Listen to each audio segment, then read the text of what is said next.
Global পয়েন্টের পক্ষ থেকে আজকের আন্তর্জাতিক খবরে আপনাদের সবাইকে স্বাগত জানাচ্ছি। গ্রিনল্যান্ডকে ঘিরে যুক্তরাষ্ট্রের ধারাবাহিক মন্তব্য ও কূটনৈতিক চাপের প্রেক্ষাপটে ইউরোপের রাজনীতিতে নতুন করে আলোচনা শুরু হয়েছে। এই পরিস্থিতিতে ডেনমার্কের প্রধানমন্ত্রী মেটে ফ্রেডেরিকসন সরাসরি বলেছেন, গ্রিনল্যান্ড ইস্যুতে তার দেশ এখন এক ধরনের চরম সন্ধিক্ষণ এর মুখোমুখি দাঁড়িয়ে আছে। আন্তর্জাতিক সংবাদ মাধ্যমের তথ্য অনুযায়ী এই মন্তব্য কেবল তাৎক্ষণিক কোনো ঘটনা নয়, বরং দীর্ঘদিন ধরে চলমান ভূরাজনৈতিক বাস্তবতার প্রতিফলন। গ্রিনল্যান্ড বিশ্বের সবচেয়ে বড় দ্বীপ এবং এটি ডেনমার্কের স্বশাসিত অঞ্চল।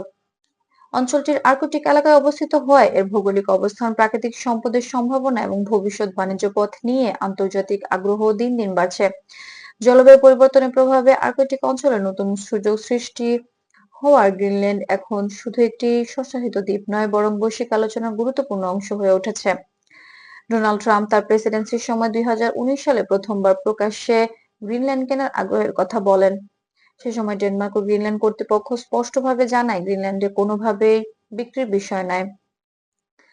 সাম্প্রতিক সময়ে ট্রাম্প আবারও এই অঞ্চল নিয়ে কঠোর ভাষায় মন্তব্য করায় বিষয়টি নতুন করে আলোচনায় এসেছে। বিশ্লেষকদের মতে এসব বক্তব্য মূলত রাজনৈতিক বার্তা বা ভবিষ্যৎ মার্কিন পররাষ্ট্রনীতির সম্ভাব্য দিকে ইঙ্গিত করে। ডেনমার্কের প্রধানমন্ত্রী মেটে ফ্রেডেরিকসন আন্তর্জাতিক গণমাধ্যমকে জানিয়েছেন, গ্রিনল্যান্ড নিয়ে যে কোনো সিদ্ধান্তে গ্রিনল্যান্ডের জনগণের মতামতই সবচেয়ে গুরুত্বপূর্ণ। তার ভাষায়, গ্রিনল্যান্ড কোনো দেশের সম্পত্তি নয়, বরং এটি নিয়ে বাইরের চাপ গ্রহণযোগ্য নয়। এই বক্তব্যের মধ্য দিয়ে ডেনমার্ক একদিকে নিজেদের সার্বভৌম অবস্থান পরিষ্কার করছে, অন্যদিকে গ্রিনল্যান্ডের স্বায়ত্তশাসনের বিষয়টিও সামনে এনেছে। গ্রিনল্যান্ডের স্থানীয় নেতারাও একই সুরে কথা বলছেন। তারা বারবার উল্লেখ করছেন, দ্বীপটি ভবিষ্যৎ নিয়ে সিদ্ধান্ত নেবে সেখানকার মানুষ। আন্তর্জাতিক পর্যবেক্ষকরা মনে করছেন, এই অবস্থান গ্রিনল্যান্ডের রাজনৈতিক সচেতনতা ও আত্মপরিচয়ের প্রতিফলন।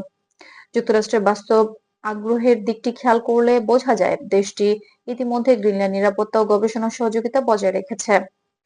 তবে আন্তর্জাতিক সংবাদ মাধ্যমগুলো নিশ্চিত করতে, গ্রিনল্যান্ড বিক্রি বা হস্তান্তরে কোনো বাস্তব প্রক্রিয়া বর্তমানে নেই। ইউরোপীয় দেশগুলো বিষয়টি সতর্কভাবে পর্যবেক্ষণ করছে এবং কূটনৈতিক আলোচনার মাধ্যমে ভারসাম্য বজায় রাখার চেষ্টা করছে। সব মিলিয়ে বলা যায়, গ্রিনল্যান্ড নিয়ে যুক্তরাষ্ট্রের মন্তব্য, ডেনমার্কের স্পষ্ট অবস্থান এবং গ্রিনল্যান্ডের নিজস্ব স্বায়ত্তশাসনের প্রশ্ন, এই তিনটি বিষয় একসঙ্গে মিলে বর্তমান পরিস্থিতিকে চরম সন্ধিক্ষণ হিসেবে তুলে ধরছে। এটি কোনো তাৎক্ষণিক পরিবর্তনের ইঙ্গিত নয়, বরং ভবিষ্যৎ আন্তর্জাতিক সম্পর্ক ও রাজনৈতিক সিদ্ধান্তের উপর একটি গুরুত্বপূর্ণ পর্যায়। এই ছিল গ্লোবাল পয়েন্টের পক্ষ থেকে আজকের আন্তর্জাতিক বিশ্লেষণ। এমন নিরপেক্ষ, যাচাইকৃত ও সময়োপযোগী খবর পেতে আমাদের চ্যানেলটি সাবস্ক্রাইব করতে ভুলবেন না। আমরা আবার ফিরে আসবো নতুন কোনো আপডেট নিয়ে। গ্লোবাল পয়েন্টের সঙ্গেই থাকুন।